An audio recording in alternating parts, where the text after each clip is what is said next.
Father, just to rest for a few moments, to quiet ourselves, to think about you, to come before you as one group and to lift up your name and exalt you.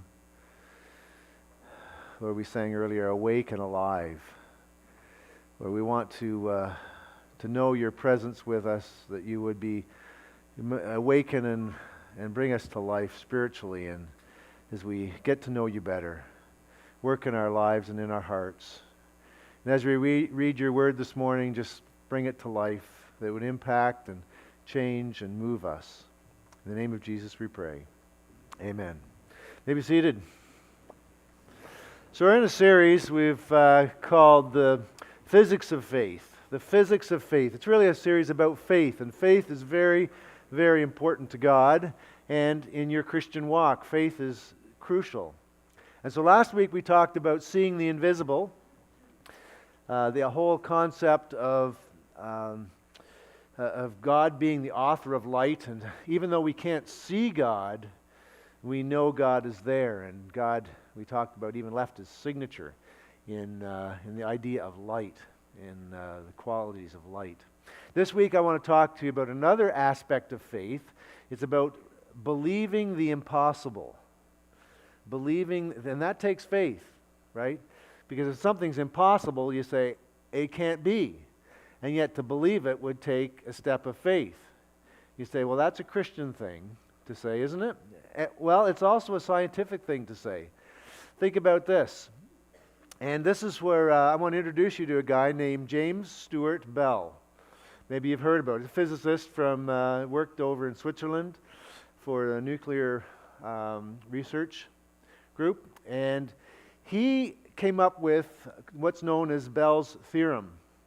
And those of you who are in the physics area, I apologize that I'm going to really dumb it down and make it kind of understandable for all of us. It helps me, so hopefully it'll help you. But basically, what he described was taking particles, and when he would affect one particle, he would notice that other particles would be affected in atoms. And you're talking quantum physics here.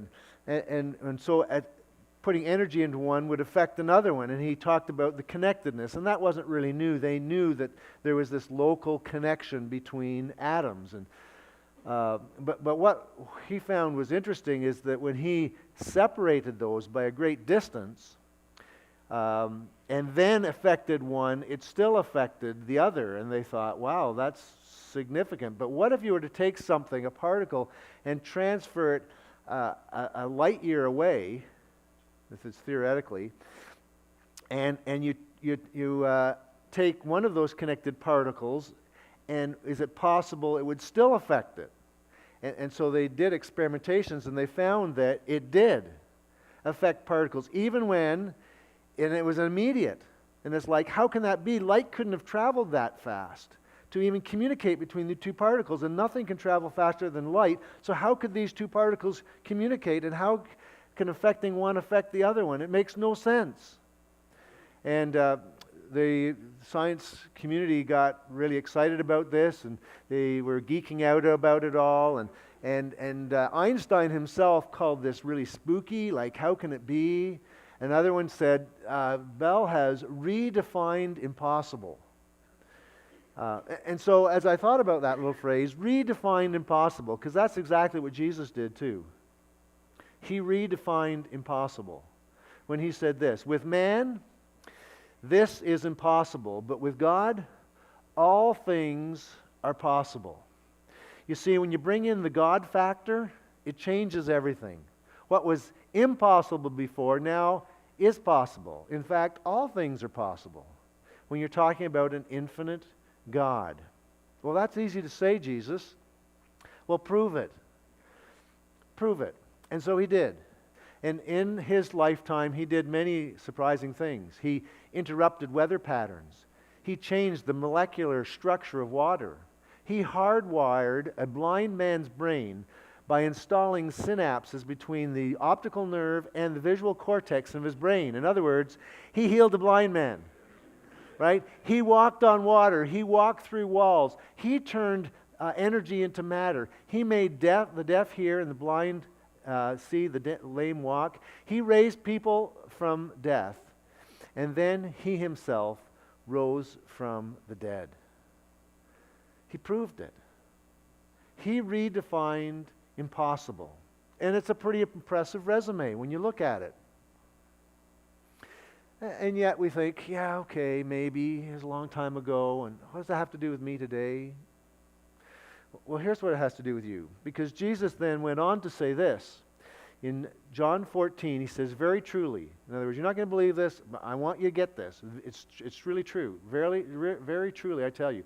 Whoever believes in me will do the works I have been doing, and they will do even greater things than these, because I am going to the Father. And when you read that, it's like, really? I'm not sure I can believe that. Greater than you, Jesus? And in a way, it bothered me partly, like, really? And I tried to explain it, and I've said it before, like, what the last phrase indicates that Jesus is leaving this earth, and so when he talks about greater, it's just because there's greater numbers of people and spread out all over the world, we can have a much bigger impact than Jesus ever could in one local area because there's so many. And maybe that's part of it. And yet, when I read that, and I think of my faith in my life, and maybe you felt this too, kind of we feel like maybe our faith has failed. We're not measuring up to what Jesus was wanting or expecting. You ever felt that? You ever noticed that when you read a verse like this? Jesus, did you really mean it? The disciples also heard those words, and so they went out and started doing some things in Jesus' name too, and doing some amazing miracles, just like Jesus did. But then there was something happened, and one of them, there was a spirit they tried to remove from someone who was oppressing a man, and they said, why can't we do it? And Jesus responded in Matthew chapter 17 and verse 20, he replied, because you have so little faith. That's why you couldn't do it. Truly I tell you, if you have faith, there's the word again, if you have faith as small as a mustard seed, the smallest seed, imagine, of all the seeds they knew. If you have a small mustard seed, that faith even that small, you can say to this mountain, move from here to there, and it will move. Nothing will be impossible for you. Not for him, but for you, he said. So I want to stretch your faith a little bit this morning, and I want to think about faith and the physics of faith a little bit. Just as James Bell stretched the minds and introduced in the impossible to the physicists, I want to do a little bit of that stretching for you this morning as we think about it. So if you were to go to a newborn baby that's maybe a couple of weeks old, and you said, baby, I want you to walk. And you put that baby on the floor and you say, walk. The baby can't do it. And you would say, well, it's impossible. A newborn baby can't walk. And you'd be right, because a newborn baby can't walk. But give it 10 months, or maybe a year, 14 months, and that baby will suddenly walk. You've introduced the factor of time, and the impossible is now possible. Then you go to a 13-year-old, and you show them an algebraic question, and they're blown away. They say, I can't do that. But you give them a few classes and some instructions and show them how to do it, and it's like, oh, I could never have done that before, but now I understand, and now I can do the question. You've introduced another factor called the factor of knowledge. Back in 1960, the President of the United States said, we're going to walk on the moon in the next decade. And everyone said, impossible, can't be done. And you had the factor of NASA and some brains and a whole bunch of money. And they did it. They made it happen. The impossible became possible. You can't walk through a wall. I've gone through a screen door before. And maybe some of you have walked into a glass sliding door or something like that? Yeah, probably some of you have. It doesn't work very well, does it? We can't get in, and yet your cell phone will work inside this building surrounded by concrete walls. How's that? How does it get in through concrete? How does a signal get into your cell phone? Well, very simply, those little subatomic particles and waves get through. They come to a concrete wall. It looks like a whole bunch of empty space to them because they're so small. Even a concrete wall has a lot of space, and they just zip right through there. You see, the factor difference for something that's impossible for us to subatomic particles, that's easy. All you've done is introduce the factor of size. So you look at that. You can add the factor of time, knowledge, money, size.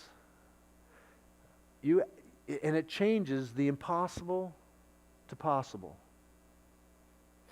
And so when you add the factor of faith, when you add the God factor, then the impossible becomes possible, just like all these other areas in life. And things we think are impossible can become possible. Now here's the tension, and you're probably thinking this too, because this is the way I was thinking about it. The tension is this. It's one thing to believe the impossible, but it's another thing to deal with the disappointment when it doesn't happen. Isn't that true? Oh, I got lots of faith, God. You're going to heal someone. I'm going to pray, and it doesn't happen. And then where are you left? Dealing with the disappointment. My faith isn't strong enough. It's not big enough. Smaller than a mustard seed, I guess. Didn't work for me. My faith has failed. And we live in that tension sometimes, right? The tension of, believing the impossible, but dealing with the reality of disappointment. And that's a hard place to live. And some people blindly go on believing the impossible and kind of ignoring the feelings. Others get stuck in the disappointment and they just can't get back out of it. And so they walk away from God and say, I'm sorry, God, but you failed me. And it's hard to get out of that. Depending on the way you're wired, you'll tend to go one way or the other. Einstein said there are two ways to live. You can believe that nothing is a miracle, or you can believe everything is a miracle. Even taking your next breath is a miracle. How do you choose to live? There's a song that I love on the radio right now by Matthew West. Every time I hear it, I crank it up and just, maybe you've heard it too. It's called Don't Stop Praying. I'd like to just read you the words. It starts off with the questions. The first one is, what's your impossible? What's your impossible? Your I need a miracle. What's got you hanging by a single thread? What looks so hopeless now? What weighs down your heart with doubt? You beg for a breakthrough, but no sign of a breakthrough yet. You've cried and you've cried till your tears run dry. The answer won't come and you don't know why. And you wonder if you can bow your head even one more time. And then the chorus, don't stop praying. Don't stop calling on Jesus' name. Keep on pounding on heaven's door. Let your knees wear out the floor. Don't stop believing, because mountains move with just a little faith, and your Father's heard every single word you're saying. So don't stop praying. He's close to the brokenhearted and saves those who are crushed in spirit. The Alpha and Omega knows how your story ends. Don't stop praying for the prodigal. Don't stop praying for the miracle. Don't stop praying that addictions end. Don't stop praying for deliverance. Don't stop praying for the sickness healed. Don't stop praying for His power revealed. Don't stop praying for His kingdom come. Don't stop praying for His will be done. As I think about those words in that song, it's just a reminder that in the midst of the hardship, and when you're living in that tension, right? Where you want to believe the impossible, but you're dealing with disappointment and you're wondering, why isn't God answering the prayers, and why is it? He just says, just keep praying. God hears your prayers. He knows. The Alpha and Omega knows how it all ends. Yeah, we get stuck sometimes in the midst of things. And my thought is this, we have a choice. We can live in the believing the impossible, or we can live in dealing with disappointment. And I think for myself, I choose to believe the impossible. I'm not going to ignore the disappointments, but I would rather live believing the impossible than just carrying the heavy weight all the time. And I know that's hard, given some of your situations, and I know your stories would break my heart if you were to share them with me. But I still believe that if we were to believe and say, God, I'm going to keep praying, I'm not going to stop praying, I'm going to keep believing, and because I know that there's a God who knows what's best and loves me greatly. And so we live in this tension. Now I want to go to a story that'll help us to live out the impossible. And it's one of these crazy stories in the Bible. It's not one of the well-known stories. It's kind of hidden away. Most people don't know what to make of it when they read it in the Old Testament. It's like, why is that even there? It's one of those kind of stories, but I think it's significant enough we stop and take a closer look at this morning. So 2 Kings chapter 6, it says the company of the prophets are people who speak for God, said to Elisha, look, the place where we meet with you is too small for us. Elisha is the main prophet. He's the top prophet. He's just pulled off a huge miracle, healing Naaman, and words got all over the place, and everyone's flocking to be with Elisha. And his ministry is booming, and they've got this school going now, and all these people are coming, and they're outgrowing their facilities. And so they come to him and say, we've got a problem here.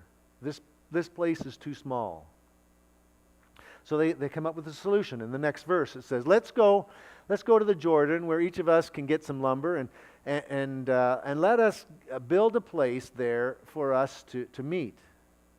Like, we'll go down, we'll take our axes, and we'll build a bigger place, right, where we can meet. And he says, as Elisha says, go, do it, make it happen. Then one of them said, won't you please come with your servants? Oh, I will, Elisha replied. Of course, school is still in session. We may not be in the classroom, but we're going to go down and we're going to build, but I'll still teach. I'll still be there. So he takes this bunch of seminary students, right, these prophets, these Bible college students, whoever, and he takes them down to the river, and they're now going to get involved in a building project. That's different. Okay? So the next verse says, and he went with them, and they went to the Jordan and began to cut down trees. So they're swinging their axes, they're starting to build this structure. And could I just take a time out here and tell you a lumberjack joke? So we live in Ottawa, right? This is Lumbertown City. This used to be called Bytown, right? This was known for pulp and paper. Well, the story goes that years ago a guy walked into Bytown with his axe and kind of spun it in front of the guy at the pulp and paper mill and says, I'd like to join your crew. Pretty handy with an axe. And the guy looked at him and kind of smirked and said, well, let's see how you do. Take that sapling. It's like a 10-inch tree and around diameter. And he says, yeah, go see how you can handle that sapling. So the guy walks over and he couple swings and it's down. And this guy's like, whoa, this guy is pretty good with an axe. And then he comes back and he's going to test him a little more. He says, well, that's fine. That was just a small one. Take this oak here. Let's see how you handle that. And the guy goes over with his axe and, swings away and chops down that axe. It's just like a hot knife through butter. Like it was amazing how fast he brought the oak down. He comes back and the guy says, okay, you're hired. And he said, man, you're pretty good with an axe. He said, where did you learn how to do that? He said, over in the Sahara forest. He says, Sahara forest?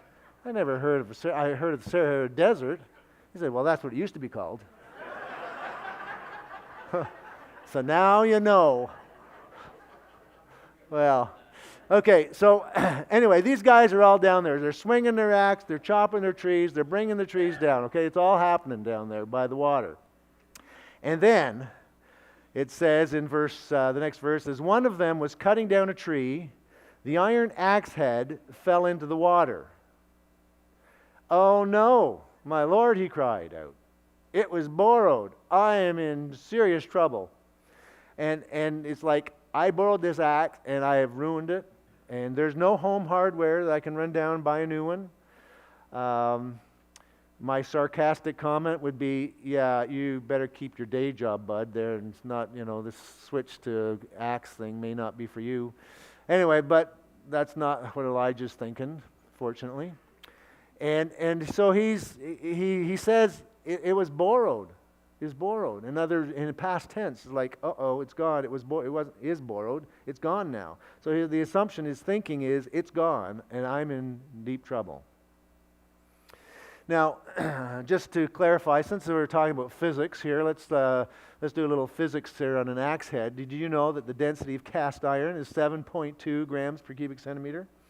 A cubic centimeter of water is 1 gram, so anything more than 1 is going to sink. Axes sink when you put them in water, right? Okay, that makes pretty obvious sense. Now, if I'm Elisha, I'm Elisha the prophet, I'm probably feeling bad for this guy. I might even say, hey, why don't you borrow my axe then? Or maybe I'll get him a new one, or I might even gone swimming. Right? And just gone in, hop in, and hey, let's get everybody in. Everyone sort of walk around in the river until someone steps on something that feels like an axe head. I don't know what they did, but it could have done that. But it wouldn't have crossed my mind to do what Elisha does. I wouldn't even thought of this. You know what he says? Well, let's read on the story. The man of God, look what they call Elisha. The man of God, why do they call him the man of God? Maybe there's a reason. The man of God asked, where did it fall? Well, he showed Elisha the spot. Elisha cut a stick and threw it there and made the iron float.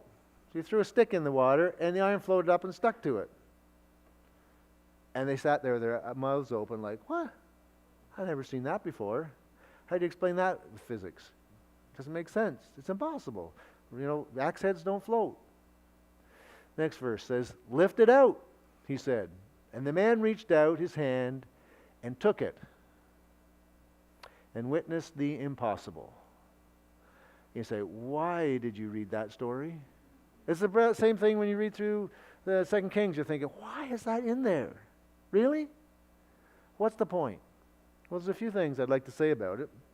Number one is faith is better learned outside the classroom. It's kind of ironic. They're building a school so they can learn how to be a prophet. But they didn't learn in the classroom. They learned their biggest lesson while out chopping trees in the wood, down by the Jordan, and not in the classroom. And just extrapolate that a little bit. It's one thing to talk about faith in church, but the place you're really going to learn it? It's in life, right? It's out there in life as you experience things, as you pray, and you move through the course of life.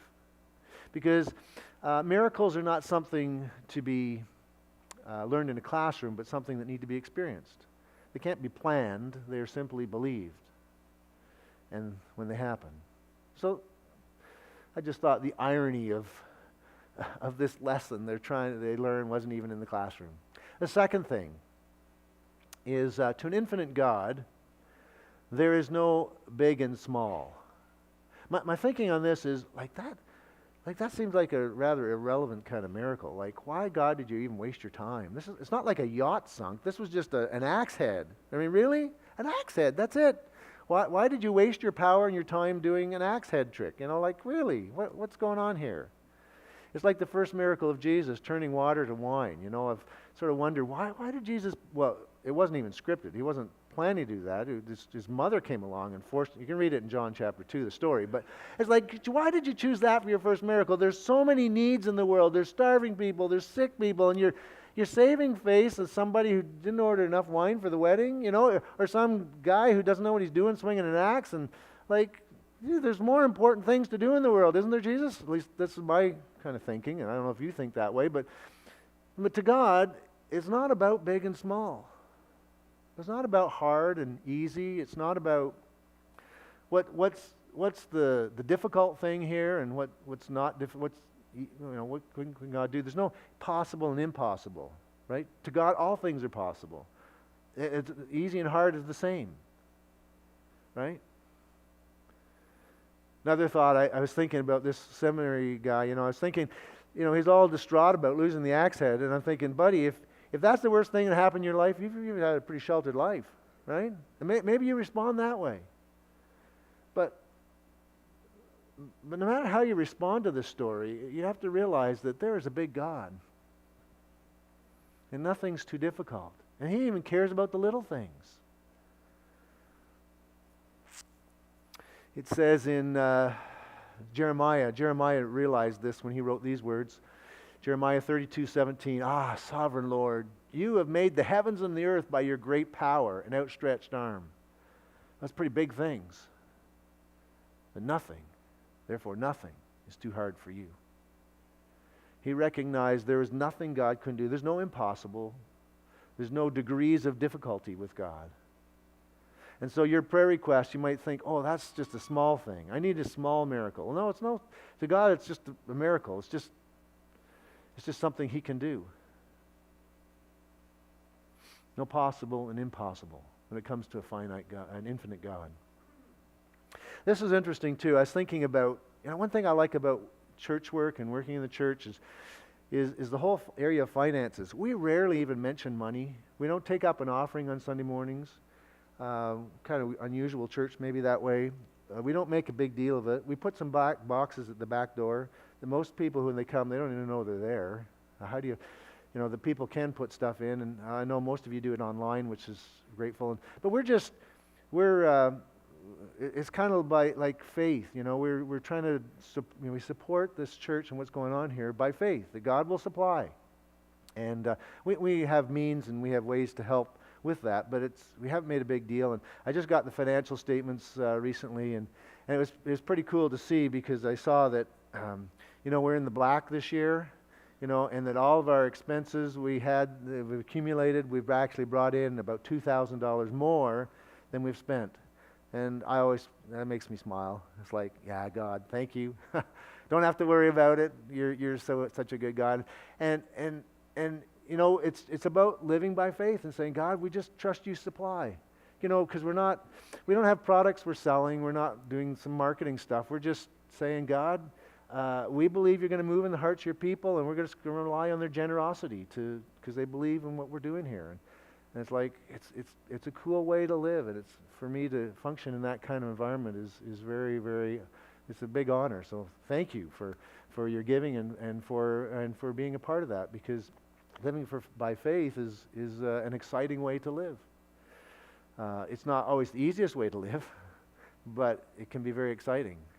And here's the third thing I'm thinking about it. So faith, another thing about faith is about thinking outside the box. And the reason I say this is because I think, this is kind of out of the box thinking. How many of you, if you dropped an axe head in the water, are going to go and say, give me a stick, and throw it in the water, and let's wait for it to float up? You're not even going to think that. I don't think that. This is outside the box thinking, right? Why didn't he just go swimming? I know when I'm golfing, often if there's water, I'll put a golf ball in the water, right?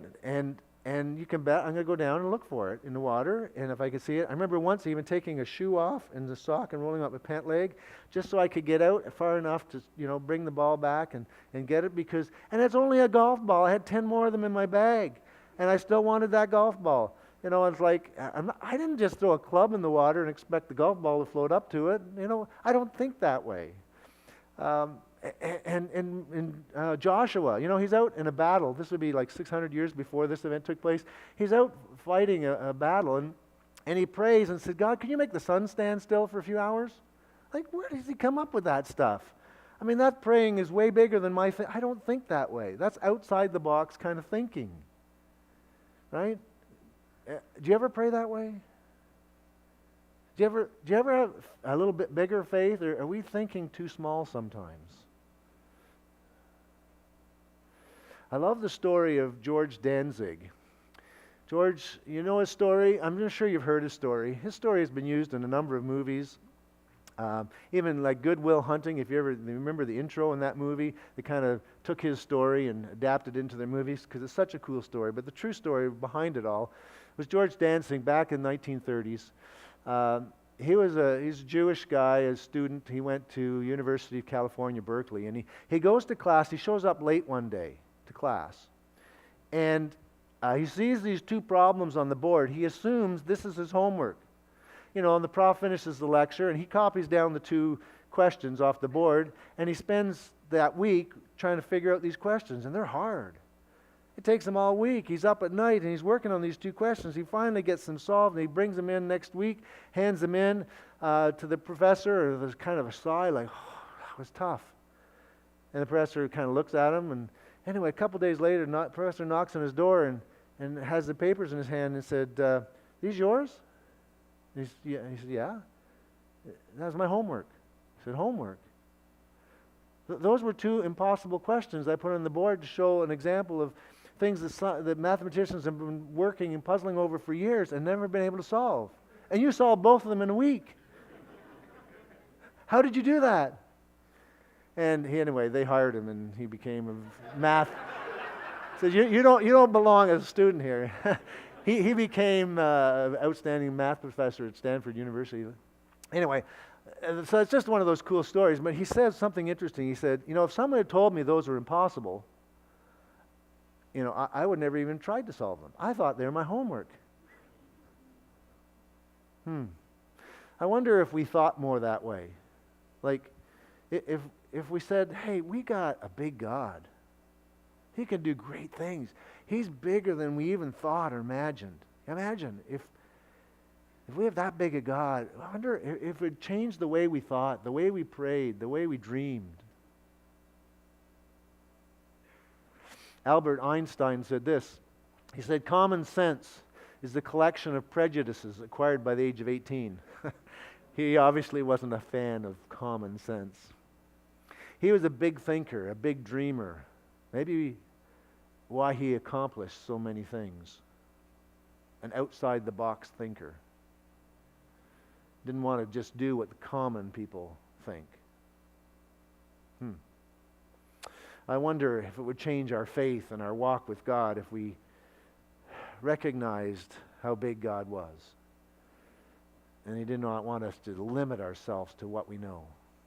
A fourth thing about faith I get from this story is that faith is magnetic, and this has nothing to do with it floating up and sticking to the. That's not what I mean. Here's what I mean. When I say faith is magnetic, I'm thinking, why? Let me ask you, why did they build the school? Why were they building the school? So they needed more space, right? They were crowded. They needed more space. But there's a better answer to that question. Let me ask it again. Why were they building the school? Because more people wanted to be around the man of God. There's something about him that was magnetic, that drew them. And so the school was filling up, and they needed more space because more people wanted to be around this man of faith that thought outside the box, that was willing to do big things. It was attractive. It was magnetic. Faith is that way. People who dream big, people who think and pray to a God of the impossible and believe that God can do anything, tend to see more miracles, tend to see God's work more, and tend to draw people towards themselves because there's something magnetic about it. I understand that when we're dealing with disappointment, it's hard to move over to believing the God of the impossible, but I think it's a choice, it's a shift that we need to make. If we want to be magnetic, if we want to pray big things and see God working in our lives. One final thing I want to say too about this is the fifth thing is there's the one thing I said nothing's impossible, right? You even read it. It says in the Bible, but there is one thing that is impossible. You know what it is? It says in Hebrews chapter 11, verse 6. It says this, and without faith, it is impossible to believe God, to please God. Because anyone who comes to him must believe that he exists, and that he rewards those who earnestly seek him. Abraham was having a crisis of faith. God had told him he was going to have children, but he was way past childbearing age, and he just didn't think it was possible. It was not in the cards anymore.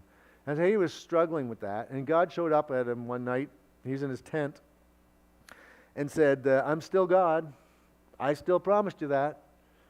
And Abraham doesn't know what to think. So God takes him outside the tent. And let me just read you the two verses in Genesis 15, verses 5 and 6. It says, he took him outside and said, Abraham, look up at the sky and count the stars, if indeed you can count them. There's thousands, tens of thousands. Then he said to him, so shall your offspring be. And look what Abraham decided to do. He decided to believe God and take him at his word. And he believed the Lord. And God did the impossible. But it took another 14 years of waiting. It's not like it happened the next day or something, and then 9 months later. It was still another 14 years. Why does God make us wait sometimes? I don't know. Maybe to build our faith, test our faith. I don't know. But he made a choice, and I think it's your choice today too. Am I going to continue to dwell in the disappointment, or am I going to move, and am I going to live and celebrate a God of the impossible? F.B. Meyer says this. He said, unbelief puts our circumstances between us and God, but faith puts God in between us and our circumstances.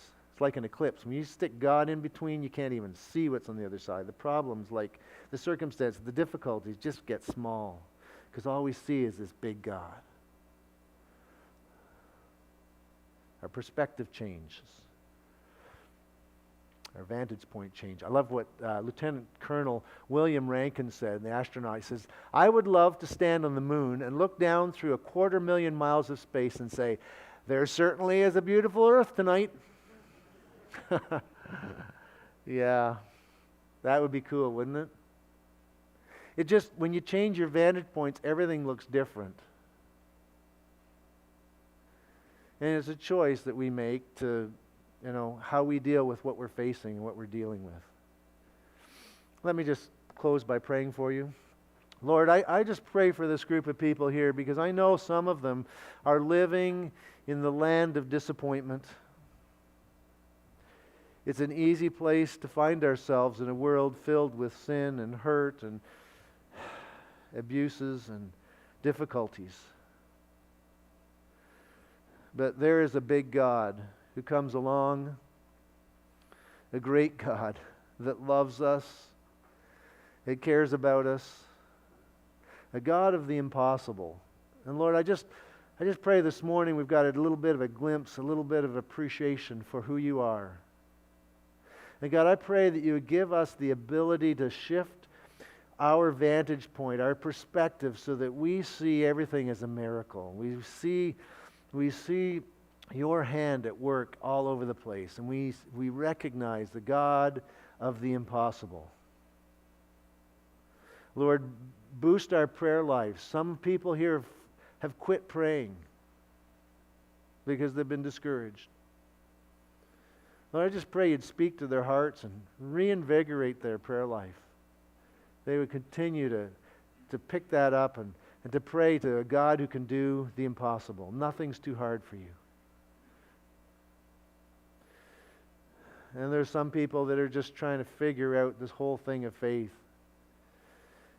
I just pray, Lord, that